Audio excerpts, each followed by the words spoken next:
Mon message aujourd'hui s'intitule « Mon peuple s'est dressé des idoles ».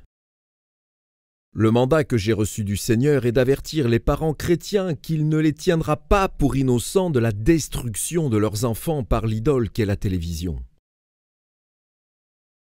Cela ne m'intéresse pas que des parents chrétiens viennent me dire qu'ils ont sorti cette idole de leur maison. Je me réjouirai pour eux, bien sûr, mais je ne me glorifierai pas dans leur chair. Lisons maintenant dans le livre des Galates, au chapitre 6, les versets 13 et 14. « Car les circoncis eux-mêmes n'observent point la loi, mais ils veulent que vous soyez circoncis, pour se glorifier dans votre chair. Pour ce qui me concerne, loin de moi la pensée de me glorifier d'autre chose que de la croix de notre Sauveur Jésus-Christ, par qui le monde est crucifié pour moi, comme je le suis pour le monde. Nous avons abandonné la source d'eau vive pour boire dans des citernes infectes. » Lisons dans le livre de Jérémie au chapitre 2, le verset 13. « Car mon peuple a commis un double péché. Ils m'ont abandonné, moi qui suis une source d'eau vive, pour se creuser des citernes crevassées, qui ne retiennent pas l'eau. » La question que pose Jérémie au verset suivant est très appropriée. Lisons le verset 14. « Israël est-il un esclave acheté ou né dans la maison? Pourquoi donc devient-il une proie? Est-il possible que le peuple de Dieu se détourne, qu'il abandonne la source rafraîchissante d'eau vive pour boire l'eau boueuse d'un puits pollué? L'eau que Jésus a offerte à la femme qu'il a rencontrée au puits, cette eau qui satisfait la soif à jamais, serait rejetée pour un liquide provenant d'un puits peu profond et infesté de germes. Traiteriez-vous de fou un homme qui passerait à côté d'un puits artésien donnant de l'eau pure et qui, au lieu de boire de cette eau, se pencherait pour boire de l'eau d'une mare boueuse? C'est pourtant ce que font les chrétiens lorsqu'ils s'abreuvent de la nourriture de la télévision. L'eau pure qui coule dans votre lieu secret n'est-elle pas assez bonne? Devez-vous couper le flot de ce puits d'amour qui jaillit en vous pour boire à la citerne infecte que vous vous êtes creusée? Combien de temps passons-nous à regarder la télévision en comparaison du temps que nous consacrons à prier pour nos familles et pour un monde perdu? En cette époque où le jugement est imminent, pouvons-nous prendre du temps pour une telle folie? Christ observe notre nation, le dimanche soir, alors que des millions de chrétiens restent assis confortablement devant leur appareil de télévision pour boire de son eau polluée, et il doit sûrement en être chagriné. Christ, notre intercesseur, ne peut dire au Père autre chose que « Mon peuple m'a abandonné, moi, la source d'eau vive. » Il préfère les citernes. Nous sommes en train de développer un goût pour l'eau polluée. Nous ne voulons pas admettre que nos corps, nos âmes, nos pensées et nos esprits en sont sérieusement affectés. À l'heure actuelle, c'est à peine si une poignée de gens viennent à la source vive les dimanches soirs. Les églises, y compris les églises baptistes et pentecôtistes, doivent fermer la maison de Dieu le soir du sabbat parce que les saints restent à la maison pour nourrir leur âme éternelle avec la pourriture provenant de l'enfer. Pour attirer quelques personnes, l'Église présente un film ou un spectacle de musique, mais elle ne peut plus faire concurrence à la télévision. Où sont les membres de la congrégation? Ils sont chez eux. Ils s'abreuvent à ce qui fait pleurer le ciel. Aussi incroyable que cela puisse paraître, on dirait qu'ils n'ont jamais assez de cette eau infecte. Ils retournent s'y abreuver jusqu'à en être malades. Dieu permettra-t-il cela, ou bien nous jugera-t-il pour ce que nous sommes en train de faire? Pensez à ce que Dieu nous dit. Je ne suffis plus à mes enfants. Je n'étanche plus leur soif. je ne les satisfais plus. Ils ne veulent plus que je sois leur source. Ils ont soif d'une autre eau. Ils se sont tournés vers la convoitise des yeux et de la chair. Ils ne veulent plus de moi. Lors de la dernière journée de la fête des tabernacles, Jésus s'est levé et s'est écrié. Dans le livre de Jean, au chapitre 7, le verset 37, il nous dit « Si quelqu'un a soif, qu'il vienne à moi, et qu'il boive. » Il dit à ses disciples, dans l'évangile de Jean, au chapitre 6, le verset 55, « Mon sang est vraiment un breuvage. » Nous entendons alors l'avertissement sinistre de Paul, que nous retrouvons dans le premier livre des Corinthiens au chapitre 10, le verset 21. « Vous ne pouvez boire la coupe du Seigneur et la coupe des démons. Vous ne pouvez participer à la table du Seigneur et à la table des démons. » Dans le premier livre des Corinthiens au chapitre 10, le verset 22, Paul demande ensuite « Voulons-nous provoquer la jalousie du Seigneur ?» Il faisait alors référence à la communion avec les idoles et au fait de boire à la coupe des démons. Une personne qui aime vraiment Jésus ne déposerait-elle pas toute coupe qui provoque la jalousie de son bien-aimé pour ensuite y renoncer et la briser en morceaux? Aujourd'hui, si je regarde en arrière, je sais que mon Père céleste était très jaloux du temps que je lui ai dérobé et que j'ai consacré si librement à mon idole. Bien des soirs, j'ai provoqué sa jalousie. Alors qu'il attendait patiemment que je rentre dans sa présence pour être en communion avec lui, je mettais cette invitation de côté pour m'installer devant mon idole et lui sacrifier mon temps. Il y en a bien d'autres, des hommes de Dieu qui restent installés paresseusement devant cette idole, s'engraissant, en avalant de la nourriture médiocre et laissant leur esprit s'engourdir. Il y a aussi bien des pères de famille qui passent leur week-end à se gaver de sport et de nourriture, négligeant ainsi leurs femmes, leurs enfants et le Seigneur. Jérémie a sévèrement réprimandé les pasteurs qui furent avec de telles idoles. Le livre de Jérémie au chapitre 2, le verset 8, nous dit « Les sacrificateurs n'ont pas dit « Où est l'Éternel ?» Et ceux qui s'occupaient de la loi ne m'ont point connu, et les pasteurs se sont rebellés contre moi, et les prophètes ont prophétisé par Baal et ont marché après des choses, entre parenthèses, les idoles, qui ne profitent pas.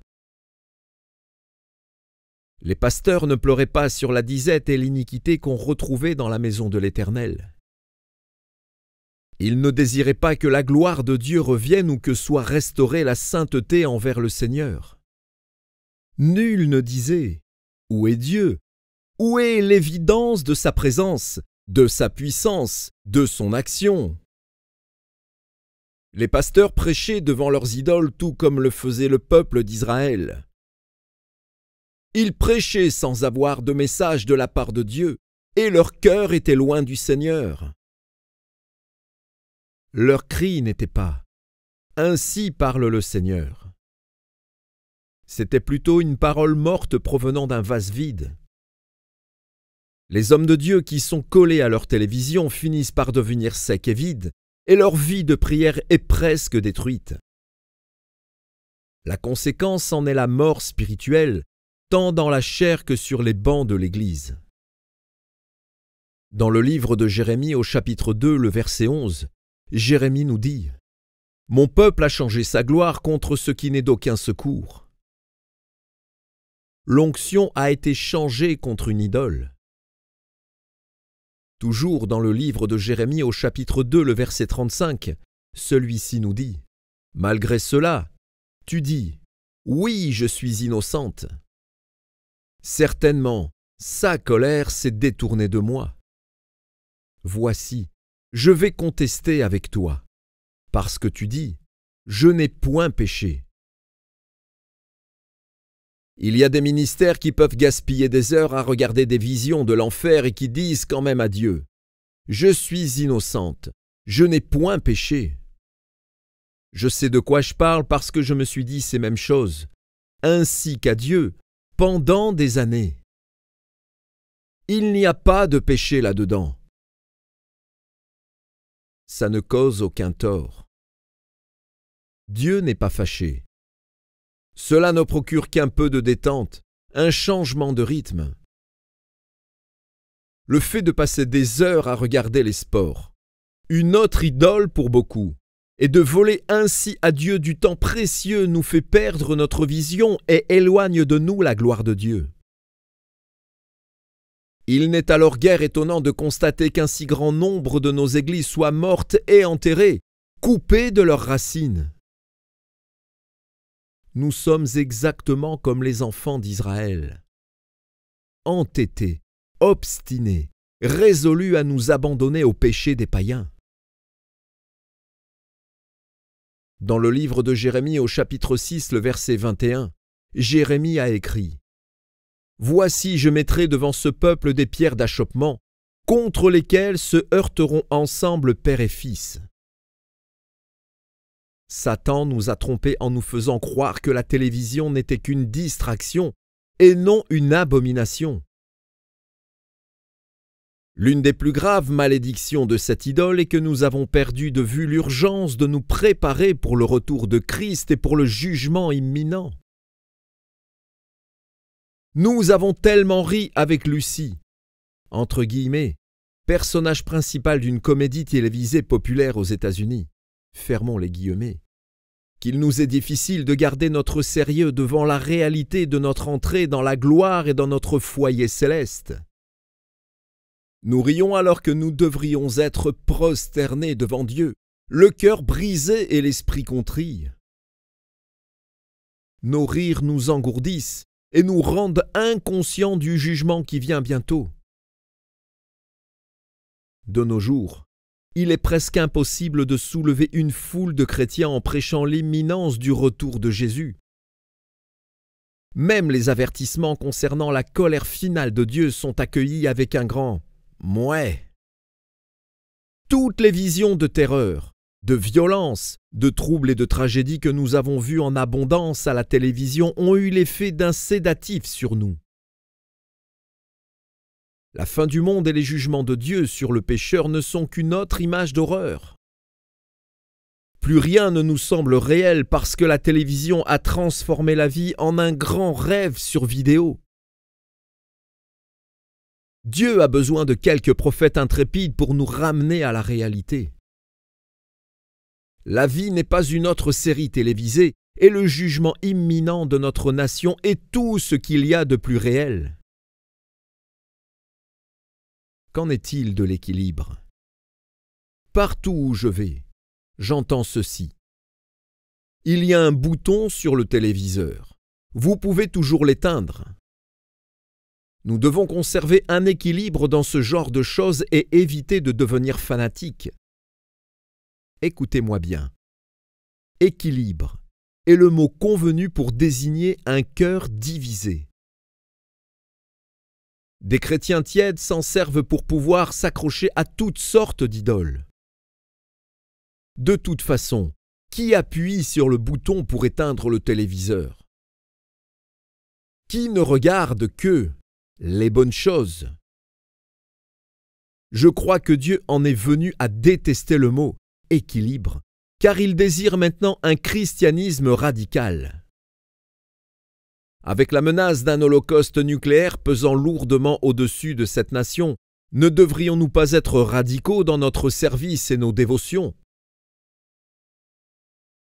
Dieu nous appelle à être des radicaux de l'Esprit Saint qui détruiront toutes les idoles, qui viendront à sa montagne sainte avec les mains et un cœur pur, dont la vie sera détachée de celle du monde et qui auront en eux la vision d'une vie éternelle. Dieu veut détruire toutes les idoles. Le Dieu du ventre et les autres dieux. À bas le Dieu du ventre. À bas l'idole de la nourriture. À bas la gloutonnerie, À bas la goinfrerie, la convoitise de la nourriture et l'esclavage des friandises, alors que le monde est sur le bord de la destruction. Les chrétiens ne se rendent pas tellement compte qu'ils rendent un culte à la nourriture. Nous sommes en train de devenir un peuple obèse, davantage préoccupé par le boire et le manger que par la purification et la préparation à la venue du Seigneur. C'est une honte. L'équilibre, oubliez ça. Nous devons devenir radicaux et traiter ces idoles sans aucune pitié pendant qu'il en est encore temps. À bas l'idole de l'information. Nous n'avons pas de temps pour la parole de Dieu, mais nous avons tout le temps voulu pour inonder nos pensées avec les informations du jour. Revues, livres, ordinateurs, périodiques.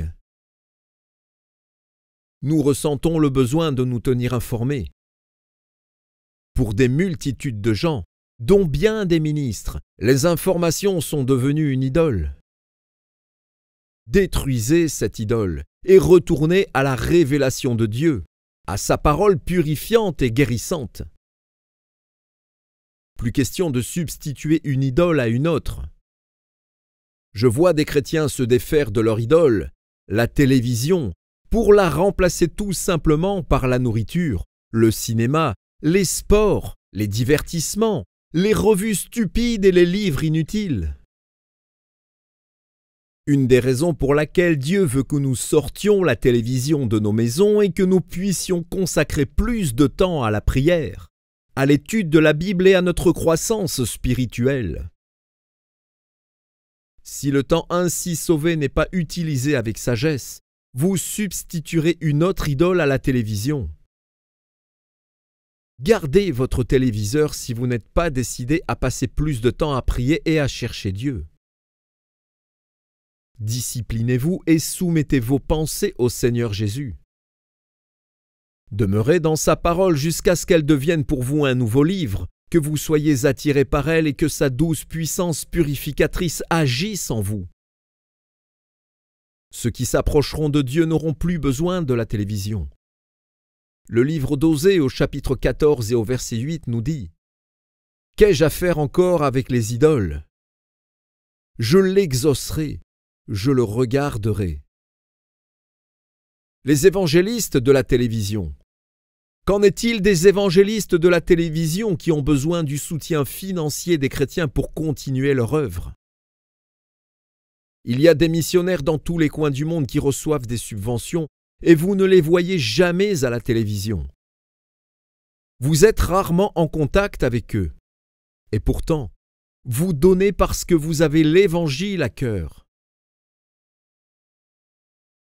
On nous a amenés à croire que la télévision était utilisée pour évangéliser les perdus. Si tel est le cas, pourquoi aurais-je besoin d'un téléviseur chez moi ? Jérémie a dit, dans son livre, au chapitre 16 et au verset 20, « L'homme peut-il se faire des dieux qui ne sont pas des dieux ?» Satan n'est pas propriétaire des ondes, même s'il les corrompt. La télévision devient un dieu de ce monde seulement lorsqu'elle est animée par l'esprit de Satan. Autrement, elle n'est qu'une merveille électronique, un simple meuble. Il est possible à un pasteur ou un évangéliste oint de l'esprit d'utiliser la télévision pour gagner des âmes pour Christ. Des multitudes de gens ont été sauvés en regardant une émission chrétienne. Lorsque oint par l'esprit, la télévision peut devenir un outil puissant pour l'évangélisation. Ainsi, les ministres qui s'en servent dans ce but ne sont pas de connivence avec une idole. Ils n'utilisent cet outil que pour la gloire de Dieu. La télévision est une idole à cause de ce qui l'anime à un moment donné, non pas parce qu'elle est mauvaise en soi. Les quelques évangélistes qui méritent d'être écoutés sont ceux qui prêchent la repentance et qui montrent à la nation les péchés qu'elle commet. Cependant, ceux qui se servent de la télévision pour amasser des fonds et y exposer leurs projets dispendieux le font à mauvais escient et ne devraient, dans ce cas, recevoir l'appui d'aucun croyant qui aime Christ. Ce qui incite la nation à la repentance mérite notre appui. Il y en a malheureusement peu dans cette catégorie. Je suggère donc aux croyants de n'accorder leur soutien financier qu'à ceux qui prêchent la repentance. En ce qui me concerne, j'ai quelques amis qui sont évangélistes à la télévision et que j'ai l'intention d'appuyer de tout mon cœur.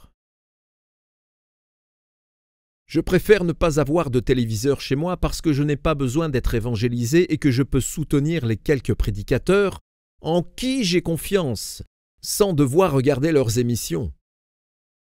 De plus, chaque fois que l'appareil de télévision est allumé, il y a un potentiel effarant pour l'influence et l'activité démoniaque. Je ne veux pas être de cette majorité de chrétiens naïfs qui prétendent que leur, entre guillemets, maturité leur permet de regarder n'importe quel genre d'émission sans en être affecté. Le chrétien vraiment, entre guillemets, mûr, tremblera devant la parole de Dieu. Il verra le danger potentiel que renferme la télévision et l'évitera complètement. Est-ce là seulement l'opinion d'un homme? Pensez-le si vous le voulez, mais je puis vous dire qu'une compagnie d'une foule d'autres croyants qui ont entendu du ciel le même message, je goûte aujourd'hui à la liberté qui résulte à la délivrance de l'empire d'une idole qui me maintenait autrefois dans un terrible esclavage. C'est une expérience glorieuse. Je ne jugerai pas mon frère ou ma sœur qui n'est pas d'accord avec ce message. Je ne veux rien savoir des exigences légalistes du genre. Vous devez vous en débarrasser sinon.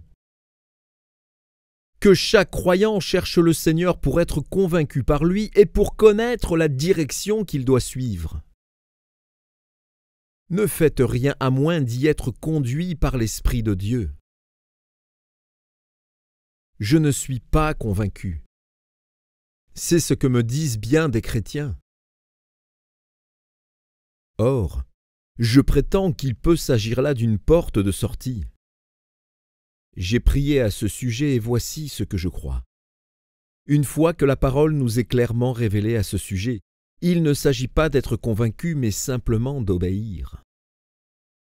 Je vais maintenant vous donner 31 raisons bibliques pour lesquelles vous devriez débarrasser votre foyer de cette idole. Si quelqu'un choisit d'être tiède ou charnel, ces versets n'auront aucun effet sur lui, mais pour ceux qui aspirent à faire partie de l'épouse de Christ, ils seront d'une valeur inestimable. Ils sont clairs, puissants et très à propos. Dès l'instant où vous entendez la parole de Dieu, il ne vous reste plus qu'à choisir entre obéir ou désobéir. 31 raisons bibliques pour lesquelles les chrétiens vainqueurs devraient débarrasser leur foyer de l'idole de la télévision. Le livre d'Ésaïe au chapitre 66 et le verset 2 nous dit « Voici sur qui je porterai mes regards, sur celui qui souffre et qui a l'esprit abattu, sur celui qui craint ma parole. » En un, nous avons reçu l'ordre formel de ne pas l'introduire dans nos maisons.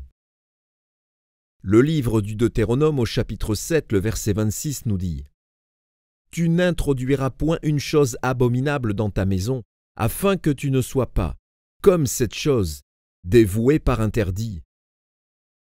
Tu l'auras en horreur, tu l'auras en abomination, car c'est une chose dévouée par interdit. » En deux, elle place les téléspectateurs sur le siège des moqueurs. Le livre des Psaumes nous dit dans le chapitre 1, le verset 3 « Heureux l'homme qui ne marche pas selon le conseil des méchants, qui ne s'arrête pas sur la voie des pécheurs, et qui ne s'assied pas en compagnie des moqueurs, mais qui trouve son plaisir dans la loi de l'Éternel, et qui la médite jour et nuit. Il est comme un arbre planté près d'un torrent d'eau, qui donne son fruit en sa saison, et dont le feuillage ne se flétrit point. Tout ce qu'il fait lui réussit. » En 3, les vainqueurs ne doivent rien mettre de mauvais devant leurs yeux. Le livre des Psaumes au chapitre 101, le verset 2 et 3, nous dit « Je prendrai garde à la voie droite. Quand viendras-tu à moi? Je marcherai dans l'intégrité de mon cœur au milieu de ma maison. Je ne mettrai rien de mauvais devant mes yeux. Je hais la conduite des pécheurs. Elle ne s'attachera point à moi. En 4, lorsqu'elle est animée par Satan, elle établit un lien avec les œuvres des ténèbres. Le deuxième livre des Corinthiens au chapitre 6, le verset 14 nous dit « Ne vous mettez pas avec les infidèles sous un joug étranger. Car quel rapport y a-t-il entre la justice et l'iniquité? Ou qu'y a-t-il de commun entre la lumière et les ténèbres? » En 5, elle pollue le courant des pensées vertueuses. Le livre des Philippiens au chapitre 4, le verset 8 nous dit « Au reste, frères, que tout ce qui est vrai, tout ce qui est honorable, tout ce qui est juste, tout ce qui est pur, tout ce qui est aimable, tout ce qui mérite l'approbation, ce qui est vertueux et digne de louange, soit l'objet de vos pensées. » En 6, elle touche à ce qui est impur, ce contre quoi Paul nous a mis en garde. Le deuxième livre des Corinthiens au chapitre 6, le verset 16 et 17, nous dit « Quel rapport y a-t-il entre le temple de Dieu et les idoles? Car nous sommes le temple du Dieu vivant, comme Dieu l'a dit. J'habiterai et je marcherai au milieu d'eux. Je serai leur Dieu, et ils seront mon peuple. C'est pourquoi, sortez du milieu d'eux et séparez-vous, dit le Seigneur. Ne touchez pas à ce qui est impur, et je vous accueillerai. En 7, elle ne convient pas à l'épouse qui se prépare pour Christ. Dans le livre de l'Apocalypse, au chapitre 21, le verset 2, celui-ci nous dit « Et je vis descendre du ciel, d'auprès de Dieu, la ville sainte, la nouvelle Jérusalem, préparée comme une épouse qui s'est parée pour son époux. » Évangile de Luc au chapitre 1, le verset 17, nous dit « Afin de préparer au Seigneur un peuple bien disposé. » En 8, nous ne devons pas gaspiller le temps, mais plutôt le racheter. Le livre des Éphésiens au chapitre 5, les versets 14 à 16, nous dit « C'est pour cela qu'il est dit « Réveille-toi, toi qui dors. Relève-toi d'entre les morts, et Christ t'éclairera. Prenez donc garde de vous conduire avec circonspection, non comme des insensés, mais comme des sages. Rachetez le temps, car les jours sont mauvais. » En 9, nous ne devons avoir aucune part avec les idoles des fils de la rébellion. Le livre des Éphésiens, au chapitre 5, les versets 3 à 13, nous disent « Que l'impudicité, qu'aucune espèce d'impureté, et que la cupidité ne soit pas même nommée parmi vous, ainsi qu'il convient à des saints. Qu'on n'entende ni paroles déshonnêtes, ni propos insensés, ni plaisanteries, choses qui sont contraires à la bienséance. Qu'on entende plutôt des actions de grâce. Car, sachez-le bien, aucun impudique, ou impur, ou cupide, c'est-à-dire idolâtre, n'a d'héritage dans le royaume de Christ et de Dieu. Que personne ne vous séduise par de vains discours. Car c'est à cause de ces choses que la colère de Dieu vient sur les fils de la rébellion. N'ayez donc aucune part avec eux. Autrefois vous étiez ténèbres, et maintenant vous êtes lumière dans le Seigneur. Marchez comme des enfants de lumière. Car le fruit de la lumière consiste en toutes sortes de bonté, de justice et de vérité. Examinez ce qui est agréable au Seigneur, et ne prenez point part aux œuvres infructueuses des ténèbres, mais plutôt condamnez-les. Car il est honteux de dire ce qu'ils font en secret, mais tout ce qui est condamné est manifesté par la lumière, car tout ce qui est manifesté est lumière. En 10, le fait de contempler des scènes de violence empêche les téléspectateurs d'éprouver du chagrin à cause du péché. Amos, au chapitre 6, les versets 1 à 6, nous disent « Malheur à ceux qui vivent tranquilles dans Sion.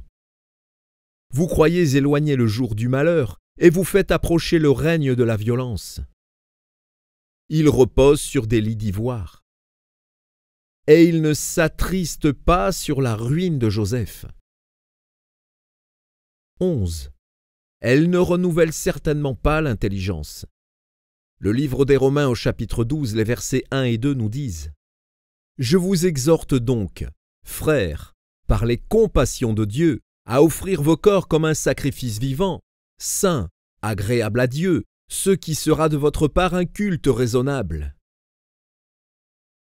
Ne vous conformez pas au siècle présent, mais soyez transformés par le renouvellement de l'intelligence, afin que vous discerniez quelle est la volonté de Dieu, ce qui est bon, agréable et parfait. » En 12. Elle représente le levain du monde et devrait donc disparaître de la maison. Le premier livre des Corinthiens au chapitre 5, les versets 6 et 7 nous disent « C'est bien à tort que vous vous glorifiez. Ne savez-vous pas qu'un peu de levain fait lever toute la pâte? Faites disparaître le vieux levain, afin que vous soyez une pâte nouvelle, puisque vous êtes sans levain, car Christ, notre Pâque, a été immolé. » En 13. Nous devons faire mourir tout ce qui est impur et idolâtre. Le livre des Colossiens au chapitre 3, les versets 1 à 6 nous disent « Si donc vous êtes ressuscités avec Christ, cherchez les choses d'en haut, où Christ est assis à la droite de Dieu. Affectionnez-vous aux choses d'en haut et non à celles qui sont sur la terre. Car vous êtes morts et votre vie est cachée avec Christ en Dieu. Faites donc mourir ce qui, dans vos membres, est terrestre, la débauche, l'impureté, les passions, les mauvais désirs et la cupidité qui est une idolâtrie. C'est à cause de ces choses que la colère de Dieu vient sur les fils de la rébellion. » En 14, elle véhicule des paroles honteuses dont nous devons nous éloigner. Le livre des Colossiens au chapitre 3, le verset 8 nous dit « Mais maintenant, renoncez, vous aussi, à toutes ces choses. Colère, courroux, malice, injures, paroles honteuses venant de votre bouche. » En 15, elle ne convient pas à une conduite sainte, irréprochable, digne de Dieu.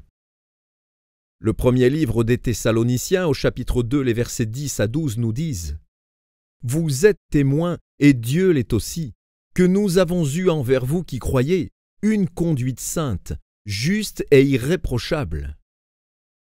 Vous savez aussi que nous avons été pour chacun de vous ce qu'un père est pour ses enfants, vous exhortant, vous consolant, vous conjurant de marcher d'une manière digne de Dieu, qui vous appelle à son royaume et à sa gloire. » En 16, les spectateurs ne gardent pas leur corps dans la sainteté et l'honnêteté.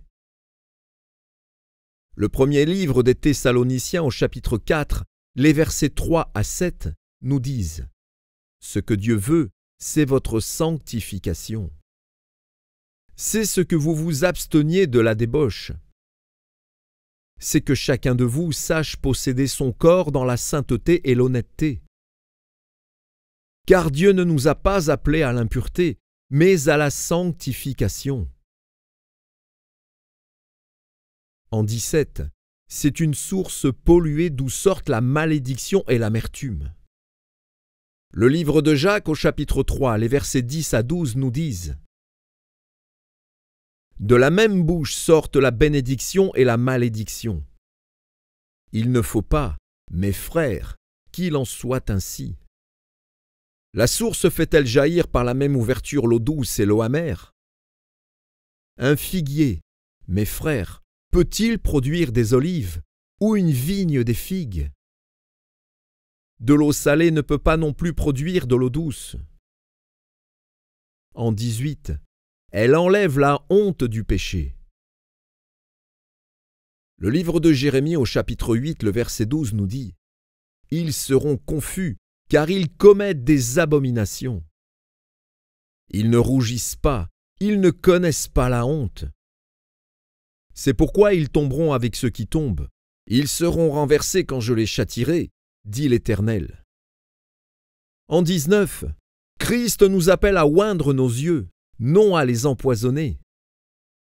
Le livre de l'Apocalypse au chapitre 3, le verset 18 nous dit « Un collier pour oindre tes yeux, afin que tu vois. » En vain, nous devons nous purifier de toute souillure de la chair et achever notre sanctification dans la crainte de Dieu. Le deuxième livre des Corinthiens au chapitre 7, le verset 1 nous dit « Ayant donc de telles promesses, bien-aimés, purifions-nous de toute souillure de la chair et de l'esprit, en achevant notre sanctification dans la crainte de Dieu. » En 21, le ministère pour Christ exige que nous rejetions les choses honteuses qui se font en secret. Le deuxième livre des Corinthiens au chapitre 4, les versets 1 et 2 nous disent « C'est pourquoi, ayant ce ministère, selon la miséricorde qui nous a été faite, nous ne perdons pas courage. Nous rejetons les choses honteuses qui se font en secret. Nous n'avons point une conduite astucieuse et nous n'altérons point la parole de Dieu. Mais, en publiant la vérité, nous nous recommandons à toute conscience d'homme devant Dieu. » En 22, c'est une idole qui amène la confusion et que nous devons haïr. Le livre des Psaumes au chapitre 97, les versets 7 à 10 nous disent « Ils sont confus, tous ceux qui servent les images, qui se font gloire des idoles. Tous les dieux se prosternent devant lui. Vous qui aimez l'Éternel, haïssez le mal. Il garde les âmes de ses fidèles, il les délivre de la main des méchants. » En 23, elle fait tomber les enfants dans le péché. Dans l'évangile de Marc au chapitre 9, le verset 42, celui-ci nous dit « Celui qui fait tomber dans le péché un de ses petits qui croient en moi, il vaudrait mieux pour lui qu'on lui attache au cou une grosse pierre qu'on jette dans la mer. » En 24, elle nourrit ce péché accablant qu'est l'orgueil. Dans le livre des Psaumes, le chapitre 19, les versets 8 à 15 nous disent « La loi de l'Éternel est parfaite, elle restaure l'âme. Le témoignage de l'Éternel est véritable, il rend sage l'ignorant. Les ordonnances de l'Éternel sont droites, elles réjouissent le cœur. Les commandements de l'Éternel sont purs, ils éclairent les yeux. La crainte de l'Éternel est pure, elle subsiste à toujours. Les jugements de l'Éternel sont vrais, ils sont tous justes. Ils sont plus précieux que l'or, que beaucoup d'or fin. Ils sont plus doux que le miel, que celui qui coule des rayons.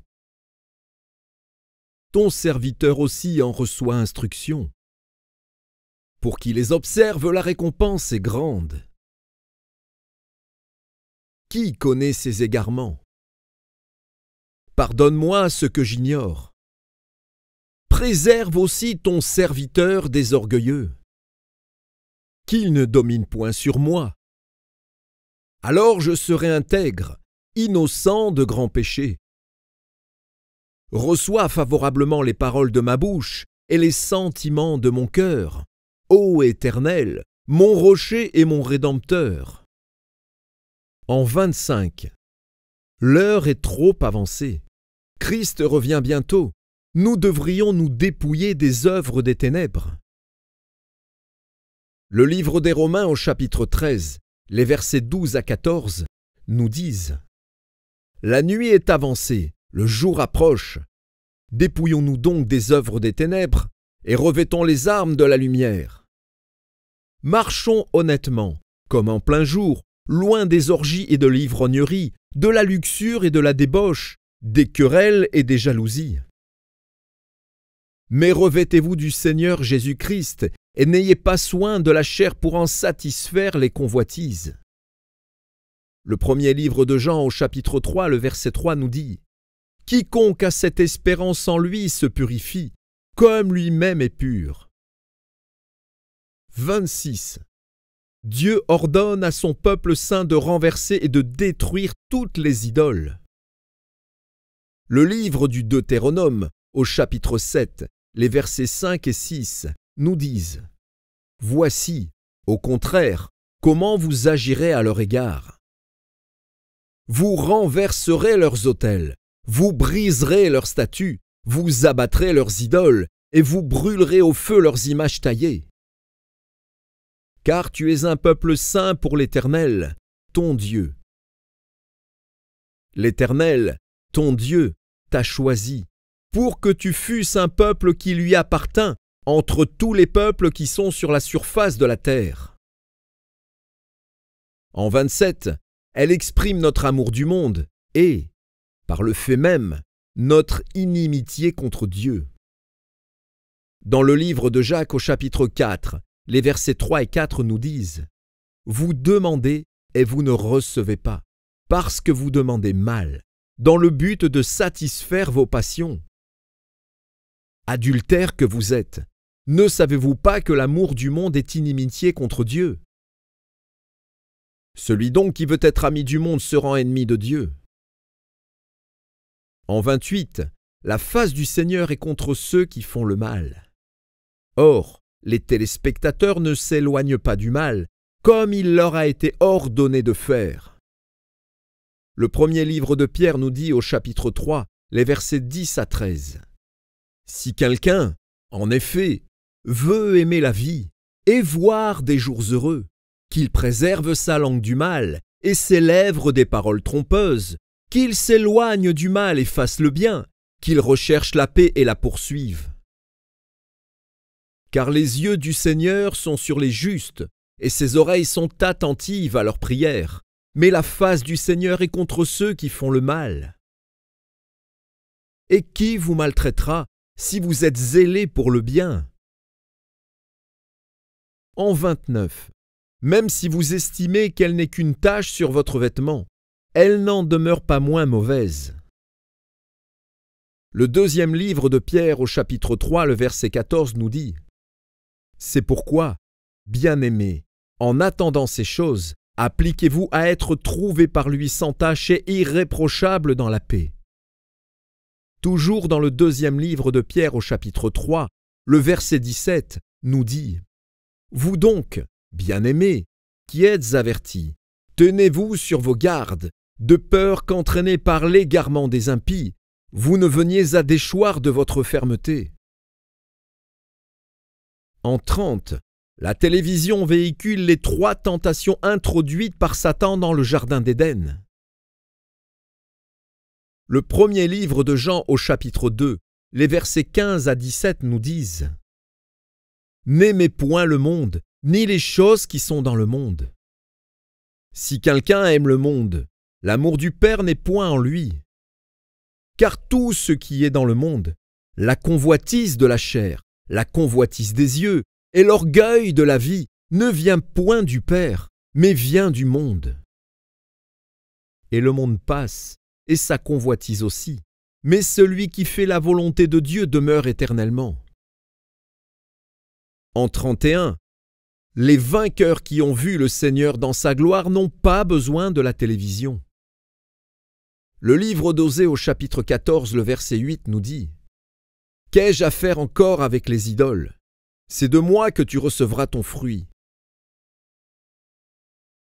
En conclusion, j'aimerais partager avec vous ces derniers mots.